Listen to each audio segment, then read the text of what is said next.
Coming up next on At Your Service, a discussion about school refusal.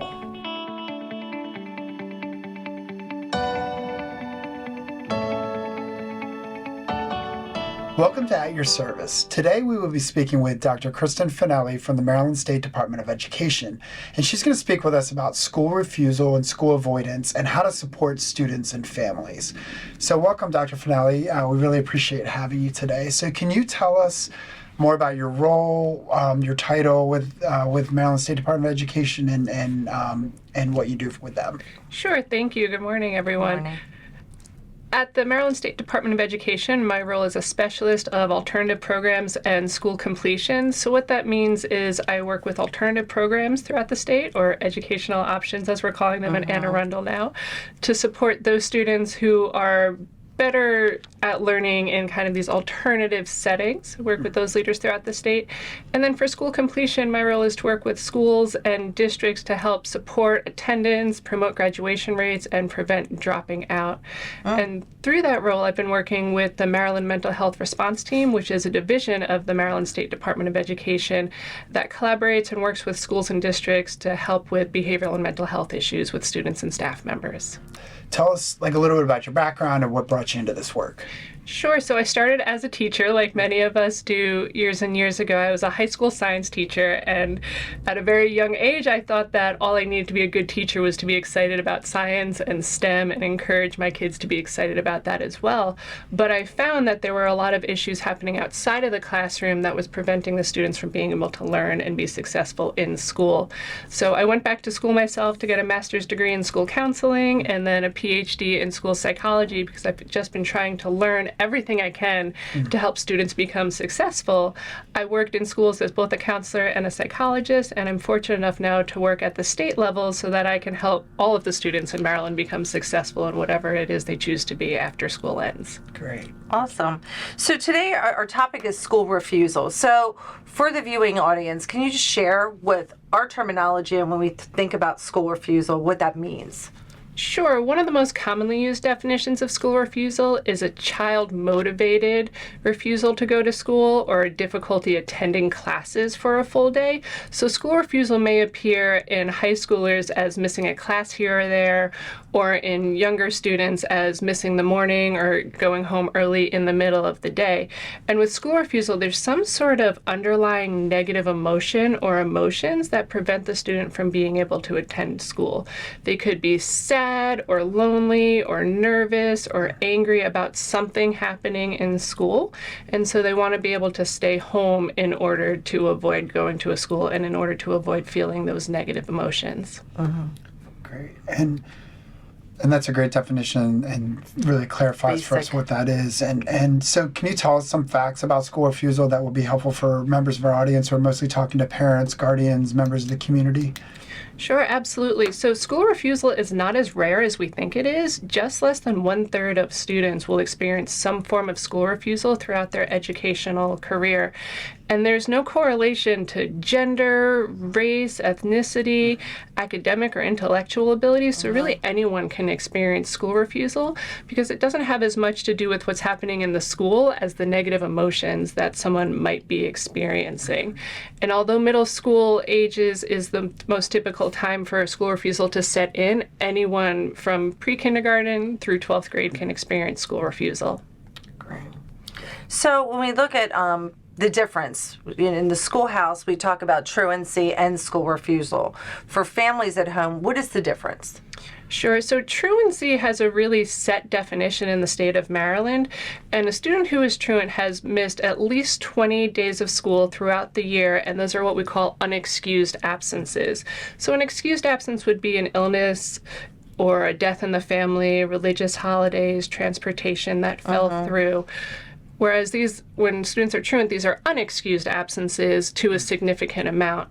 A student with school refusal, typically these absences aren't unexcused. They might be excused because there's usually some sort of negative mental health component to it or a negative emotions. Also, when students are experiencing school refusal, they tend to feel guilty about missing school.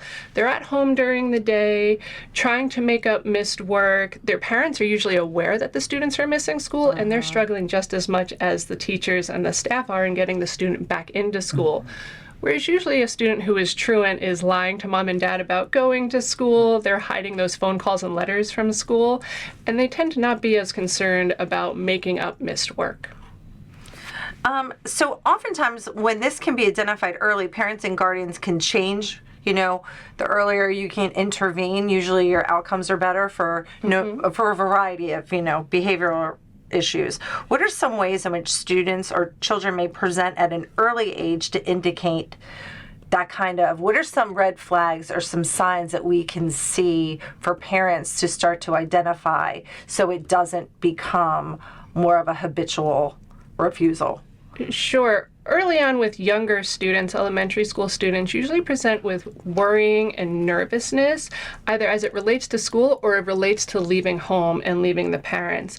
And so you might see some of these symptoms carry over to other situations, like when mom and dad try and go out for the night or try and go shopping without the student. You'll see the same type of worrying about the parents leaving. And younger students typically display crying or some sort of tantruming or irritability in the morning before school. This can start as being chronically late to school in the morning or difficulties at drop-off, particularly when the student starts to cry. And young children can also be very adept at guilt-tripping parents into, I'm going to miss you and I love you so much. Please let me stay home with you today. And so it tends to start with that kind of missing of the parents. And this can morph into some more body symptoms or body aches and pains. These students can experience nausea, vomiting, headaches, dizziness, racing heart, just general feelings of unwell, which makes it challenging for parents to know, is my student really sick? Right. Or are they having some negative emotions towards school refusal? And as most good parents do, they'll take them to the doctor, which might mean missing a day or two of school while we figure out if there is an underlying medical condition. Even if there is an underlying medical condition, it's still important for the student to be going to school based on doctor's orders so that we don't continue these feelings of wanting to miss and refuse school. Interesting. I have a follow-up to that. What do you find that kids who engage in school refusal also want to sometimes avoid other types of social activities? Yes, there's a significant amount of them who will avoid other activities, whether they've got some social anxiety going on that makes them feel judged or evaluated by others whenever they leave the home. And it could be by peers or even adults. These students might feel as though teachers are unfairly judging them as compared to the other students.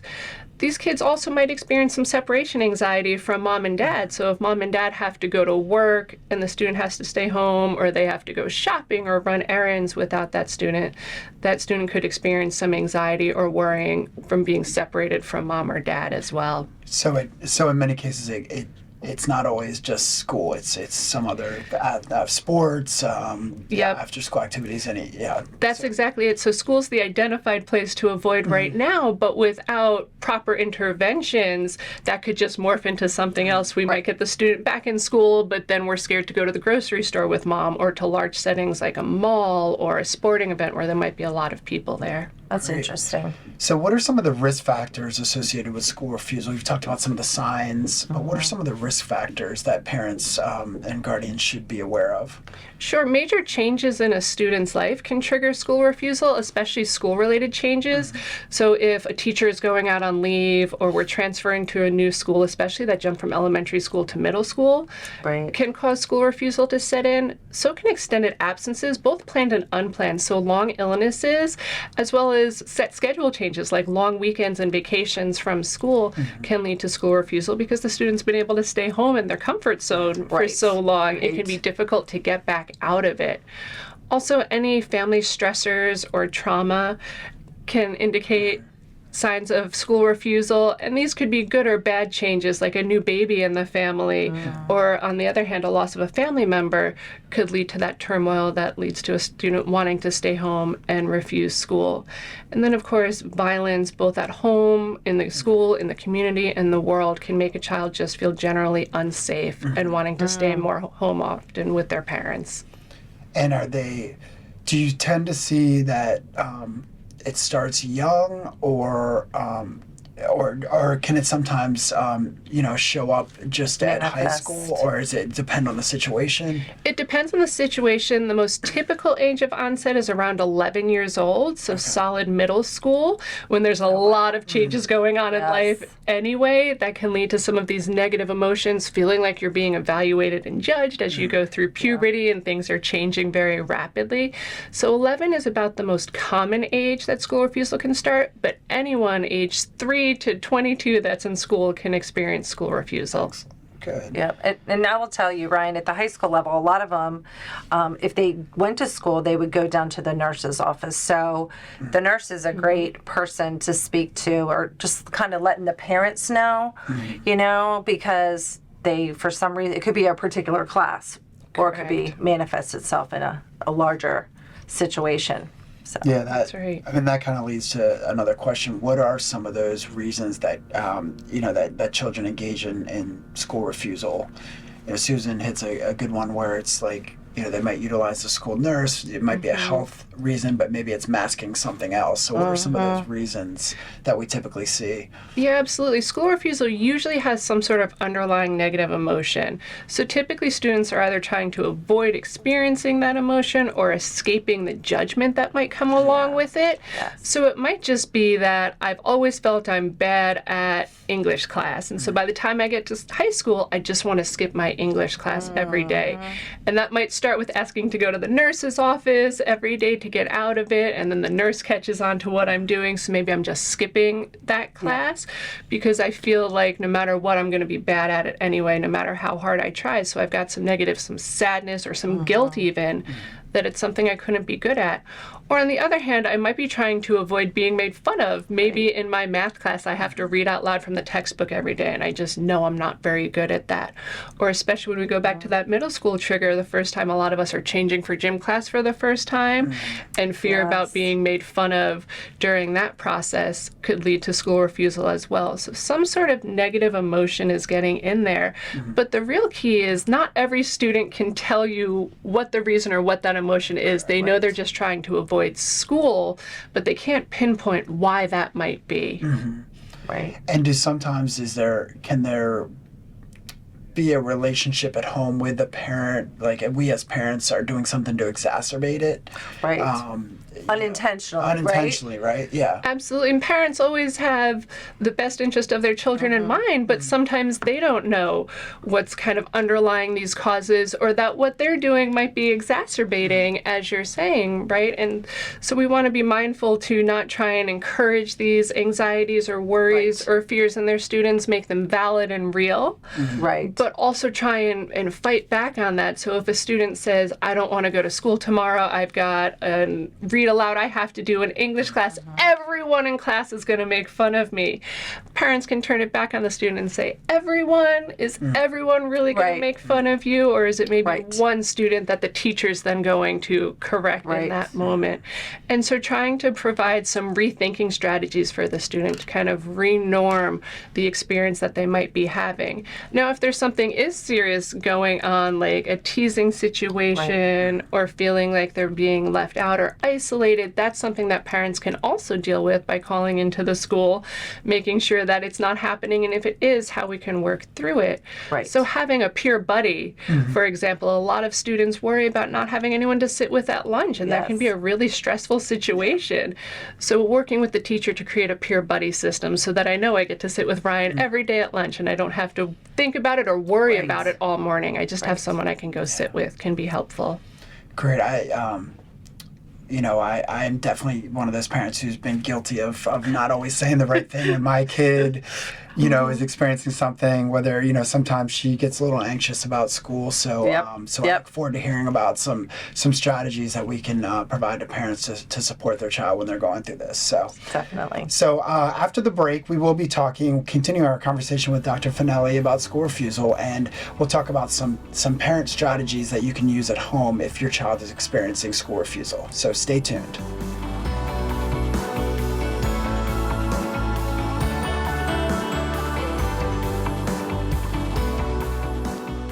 Hi, I'm Dr. Mark Bedell, and I am proud to be the superintendent of Anne Arundel County Public Schools.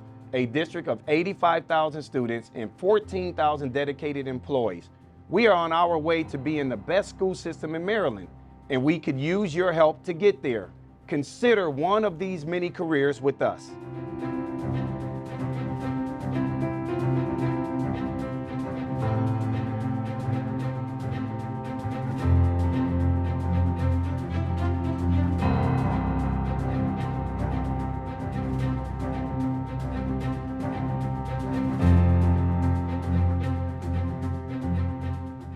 So what are you waiting for? Apply today and help students like these be AACPS awesome!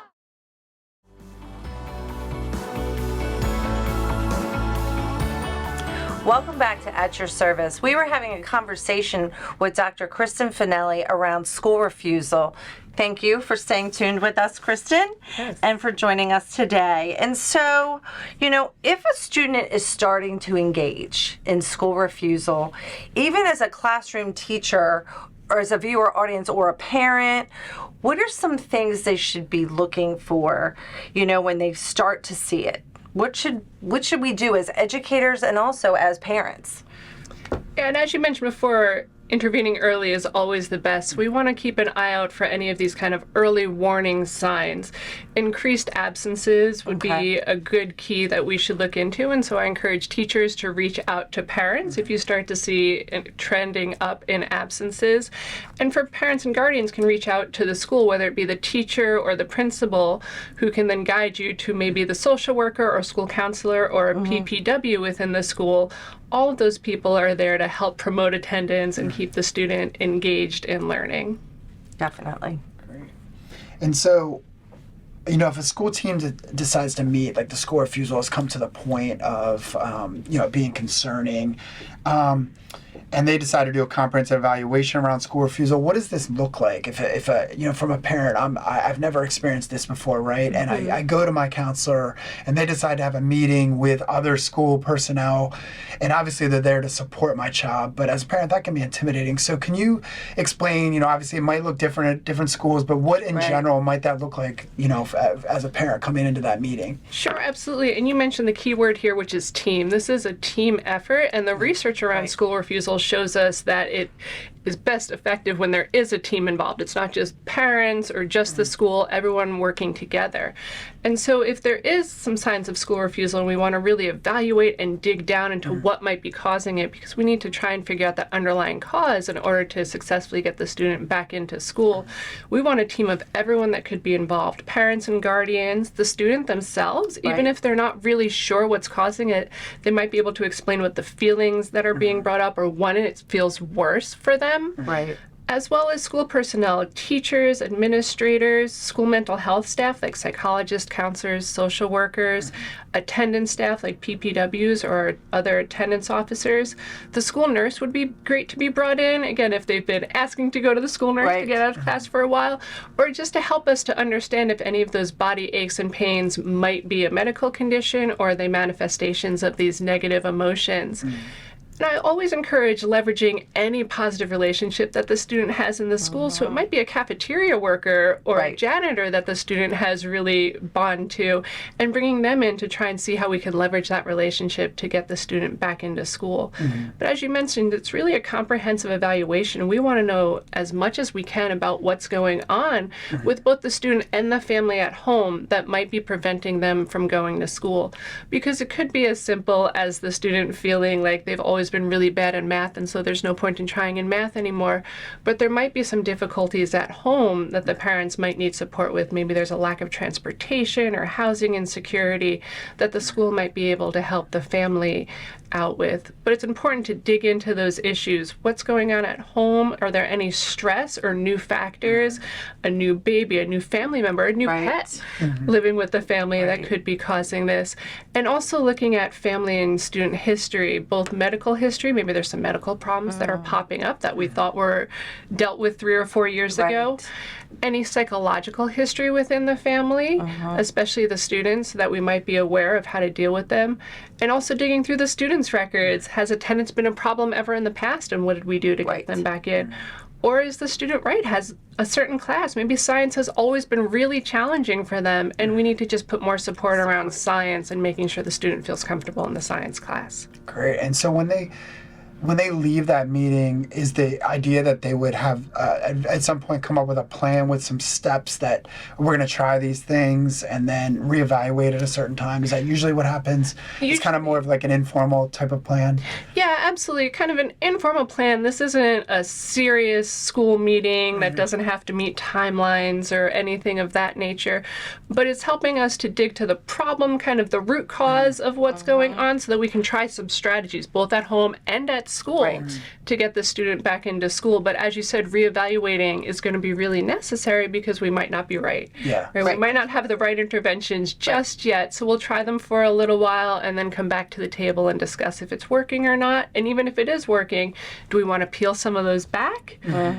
Or do we need to add more in other areas? Yeah, great. And I think the key point that you said, that the parent is an equal member of the team as well as the student, and that input is so important, and working together to try and support the student and making sure that they're coming to school more often and overcoming some of these concerns they have. Absolutely. It might take a little bit of time too, Absolutely. right? So it's not always the perfect fix, like you were saying. So, given some patience with that and some flexibility, until we try to figure it out. But, we talked, and you mentioned a little bit earlier, school refusal is not a psychological disorder, but it can sometimes be associated with one. So what psychological disorders are most common related to school refusal? Sure. So there's no medical or psychological diagnosis of school refusal, which makes this a little more challenging to deal with because it's not something we can just write on a piece of paper to diagnose a student. And in fact, about 1/3 of students who present with school refusal won't meet the criteria for an actual diagnosis. Right. So that means about 2/3 will. And if they do meet a diagnosis of a psychological disorder, it can run the gamut of a couple of different things. We've talked a lot about anxiety and worrying, so that's one of the more common ones, is an anxiety disorder. There could also be an obsessive compulsive disorder, the need to do things over and over again, or having these reoccurring thoughts that are preventing you from kind of getting by in your daily life. And with those two, anxiety and obsessive compulsive, can come some perfectionism as well that might be leading into this school refusal. If I can't do it perfectly, I don't want to do it at all. Right. There also might be some mood disorders like depression, some feelings of sadness, loneliness, which leads to really exhaustion and difficulties getting out of bed and handling certain life skills like showering and getting dressed and brushing my teeth that would prevent a student from going to school. There might also be some other more school-based diagnoses like an attention deficit hyperactivity disorder or ADHD or learning disabilities that could be involved in this as well. So again, just because you have learning disabilities doesn't make you more likely to experience school refusal. There's no real correlation there, but it might just be that that's the reason right now for why, again, I've got a learning disability in reading. Reading's really challenging. When I get to middle school, I have to read for every class, and now it's just overwhelming, and I don't want to attend school any longer. And there might also be some medical diagnoses in there as well. We've heard a lot lately about things like IBS and other gastrointestinal disorders that might make a student fearful to go to school or afraid they're going to be made fun of for it. And that's hard to tease out. Is my stomach hurting? Do I have a tummy ache because I'm worried or because I have an actual medical disorder? Oh, wow. Yeah, that's true. And so when we've talked about like a comprehensive plan and some ways, some different things that could connect to school refusal. What, if I'm a parent at home, like what are some things I can do at home, some strategies I can do? I know that for my child, and I'll be honest, sometimes like we'll butt heads sometimes and I'll get frustrated and I probably don't respond in the right way. So what would be some practical ways as a parent, like, your kid know, like you say, they know sometimes how to push your buttons or the things as a parent. So what are some practical strategies that when as a parent, if they're going through this, that they can use at home to kind of support their child? Yeah, absolutely. Kids of all ages are really good at pushing their parents' buttons. It seems they always know exactly what to hit. And so you're right. I think one of the first things to do is to not engage in that power struggle. Right? I said you're going to school. And then we start that argument back and forth, and we got kids negotiating. Well, what if I just go for first period? And we can't get into those negotiations. Your goal is to get the student to school. And if it gets to be to a point where you're making that decision, either I have to go to work, or I'm going to be late and possibly lose my job, or you have to go to school, you have to do what's best for you and the family and go to work sometimes. Right? So engaging in the power struggle or not engaging isn't always the answer. But we can do things to try and reduce the stress levels at home around school. Some simple things like setting up morning routines and bedtime routines. That takes the stress out of it. And even a visual checklist for younger students so that they know when I wake up in the morning, I get up, I brush my hair, I wash my face, I eat breakfast, I brush my teeth, I get dressed, I go to school. That takes the thought process out of it and hopefully just gets them into a good rhythm to just get out the door for school 100%. In the morning without having to think about going to school in the morning or worrying about it. And similarly, having a set bedtime is really important. Setting up that bedtime routine as well can take the stress out of worrying about school in the morning. And we can also help students to work on stress reduction strategies, right? Ensuring that students have adequate nutrition, routines, get enough exercise during the day can all be helpful in reducing stress management. And parents can also practice coping skills, just basic coping skills with their students when they're not already stressed out around the house. Things like deep breathing or counting to 10, or helping them to identify a trusted adult. Many students feel comfortable talking to mom and dad, but maybe not someone at school, and then they keep all of that inside all day. Right? We've all had that student that we pick up at 3 o'clock and they're just rattling everything off because they haven't had anyone to share that with all day. So helping them to identify the trusting adult. Is it the counselor or your teacher or the person that's on the playground with you during recess? Who can you go talk to about something that's stressing you out during the day at school? Yeah, and even an outside therapist at school to, you said something with, as parents sometimes they need someone beyond us that they can, a neutral person that they can learn strategies, like you said, and practice coping, practice using those coping skills when they get in that stressful situation. So that can be your school counselor, that can be an outside therapist, definitely. 100%. And the other thing I was thinking, Dr. Faneuil, was, when I work with students, many of them are overscheduled. And so they're playing sports, like our kids play sports, but there's all other things. They have maybe multiple sports, multiple hobbies after school, and then they come to school and they're exhausted. So that can also contribute to them wanting that morning break or not going to school the next day. So really finding that balance for students between that school life fit is critical in this society today. I think that's another piece of it. And the predictability, like you said, if they know what they're going to be doing, then the stress level comes down. 100%. And I know that we talked a little bit about the trusted adult and working with the school student service team. But, for us, we do look at resources. And so we have a great partnership with you and your work for MSDE. So for parents, they can reach out to us and they can also look at our particular school website. We have resources listed on AACPS, and that's something, we get referrals all the time. We talk to parents all the time in the student service area, so we are happy to do that.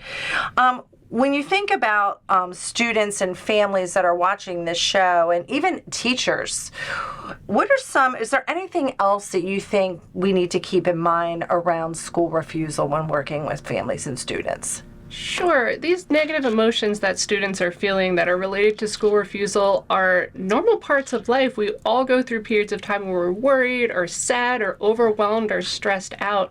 And it's important that we help the students to understand that you can feel that way and still attend school. That's not a reason to miss school or to miss out on life just because you're feeling a little nervous or a little upset today.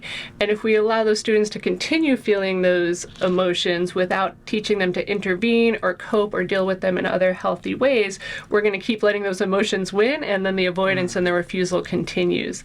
So we just want to be able to help students to realize, identify their emotions, their experiences with them, but also to understand that they're going to happen throughout our lives for the rest of our lives, and that there's ways of managing and coping with them. Well, I just want to thank you, Dr. Faneuil, for joining us today on this very important topic. And I just want to thank our viewing audience. See you next time on At Your Service.